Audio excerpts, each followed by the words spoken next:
Welcome to The Backstory, a podcast from the North Dakota News Cooperative that takes an in-depth look at the stories we're reporting for you. I'm Sabrina Halvorson, CEO of the North Dakota News Cooperative. Joining me is Michael Standaert, our lead reporter. So the headline for the article we're talking about today is Grocery Stores in North Dakota Affected by Cyber Attack on Distributor. And this was an article that we published on June 11th. And Michael, tell me, how did this story come about? So we heard about this story from one of our newspapers that we send stories to. So I think this highlights a lot of what we're doing with newspapers around the state. And when I send stories out to papers every week or so, I'll ask, hey, what's going on in these areas, and try to get story ideas from some of the papers, or they'll come to me with things they think might be interesting for a statewide audience. So this was one of those cases. I hadn't heard about the issue, and then one newspaper editor reached out and said, hey, this is happening to our local grocery, and it's potentially impacting smaller rural grocery stores around the state. Once I started looking into it, I found out that this UNFI, United Natural Foods, Inc. had been hit by this cyber attack, and there were some other stories about how this impacted things like Whole Foods, which we don't have here. And they didn't really go into what it meant for small rural communities around the country. But for those grocery stores, if you don't have supplies coming from that truck for a week or 2 weeks, a lot of your fresh milk and other produce won't come either. So that's pretty impactful for these smaller grocery stores that are still struggling with being viable, essentially. So as you were working on this story, what were some of the things that you found out about the cyber attack? So the company didn't want to really disclose too much about the cyber attack. I was able to talk with someone from the North Dakota Grocers Association, and through them, we found out that around 60 out of 138 grocery stores are supplied by this UNFI distribution network. So that's close to half of the stores. Some of them have multiple suppliers. Most of the smaller ones only have UNFI as the supplier itself. So they don't have anywhere else to turn if a truck isn't able to come in for a week or two. Essentially, they had to shut down their system, so they couldn't really take orders through their online system. And in some cases, this meant, basically people calling in orders. One store that I did speak with, they didn't think they'd be that impacted when I spoke with them, because they were able to get orders phoned in. And they were a relatively larger community, so they might have been able to get things sooner than some of the more remote communities. And that was the next thing I was going to ask you. You've touched on it a bit, but how does a cyber attack like this affect rural grocery stores differently from grocery stores that are in bigger towns? Yeah, that's one thing I heard from the president of the North Dakota Grocers Association. The bigger communities, it's a metro community, and the metro communities wouldn't have as much impact, even though I've been to my local natural grocers here a couple times in the last couple weeks. And just the other day when I was there, I saw a UNFI truck coming in, but it was pretty noticeable here in Bismarck about how much was not there. There were no tomatoes. I think the milk was pretty limited, sometimes the eggs in some cases. But from what the president of the association was saying, often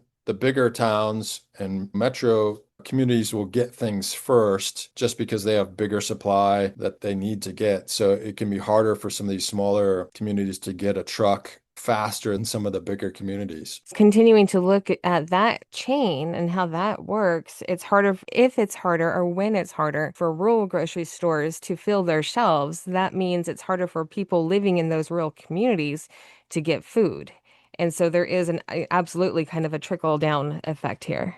Yeah, and then they buy less from their local grocery store, and they'll probably go to a bigger town or one of the bigger major metro areas to go for a weekly, every 2 weeks big trip to buy all their groceries. And then they're buying less from that rural grocery store, which means that store has less business overall. And this has been the case of why a lot of these rural grocery stores are struggling anyway. It used to be that people would go to those stores for most of their things, but now they might make a trip to Bismarck or Fargo or Grand Forks or Minot on the weekend and get most of their things there, and then they don't go to their local grocery store, which reduces the income to that store, and they can't get as many things in, so it has a knock-on effect for them. over time, where they start having less on their shelves just because people are going elsewhere for their products. I know that there were some complications with reporting this story because, first off, cyber attacks are just hard to report on because people don't want to talk about it. There are security issues involved, so they can't talk about certain aspects of it. And then as a reporter, and something that conversations that we had within our organization even, do we use sources who don't want to be identified? And they have reasons to not want to be identified, especially if it's, again, maybe they're not supposed to be talking to the press, but it's important and so they want to, or that kind of thing. There are a lot of reasons out there for why people don't want to be identified, but it makes it harder for you as the reporter to get your story done. So what kind of issues did you face and how do you come through them? Yeah, so like with the UNFI itself, they didn't really want to comment at all on what the nature of the cyber attack was. So that's one issue there. But just reaching out to grocery stores, people just, hey, I'll talk to you, but I don't want to talk on the record, or I don't want to have my name used. And it's okay. It would be nice to use your name. Sometimes I don't understand why people don't want to use their name. And then in a couple cases, I had to reach back out to people and say, hey, it shouldn't be a problem for you to use your name. You're not going to have any blowback or whatever concern there was. So yeah, sometimes you just don't really understand why people don't want to use their name. Maybe it's just the state of the media situation as it is around the country now. People just don't want to be out there in the media. So I think I try to be understanding about that, but it's in some cases it might just take convincing and say it's not going to be a problem for you to use your name. It's actually helpful for grocery stores to get their word out about how this is impacting them. And in a couple of those cases, they had already posted things on Facebook. So why wouldn't they want to use their name? Sometimes it's hard to understand. And again, as reporters, on the one hand, sure, we understand why you may not want to be in the media, but on the other hand, this is important information that other people need to know about. It's not going to affect the person. So there's Yeah. this fine line, and we don't try to coerce anybody into No. using their name when they're not comfortable, but sometimes we can't report the story unless they do. Yeah. Well, I think just sometimes people have a concern that their name is going to be in the paper or in the media, and they just don't want that. But there's usually not an issue with it.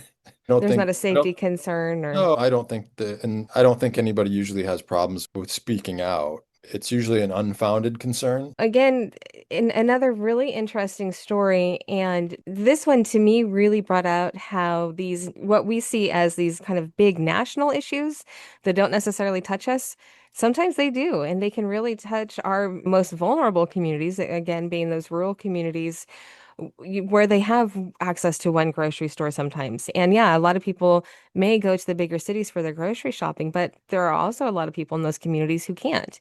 And they rely on those markets to have their food. So when there's a situation like this, a cyber attack on a national level that comes down to these small North Dakota rural communities, it's really interesting and it has the potential to be really problematic for our communities. Yeah, and I think another aspect of this one too is I welcome as many people as possible, if they're being affected by something, to reach out and say they're being affected by it. We wouldn't have heard about this unless a local paper, hadn't told us. I probably wouldn't have really made the connection, but there's so many things that are affecting people across the state, and they might think, oh, it's not newsy for everybody, but hey, somebody 5 towns over might have the same issue. I welcome anyone to reach out if they have a story idea or something that they think is impacting them that might be impacting somebody else. They should reach out. I think I would welcome more and more people reaching out about potential stories. I had people contact me after the story, thanking me for doing the story,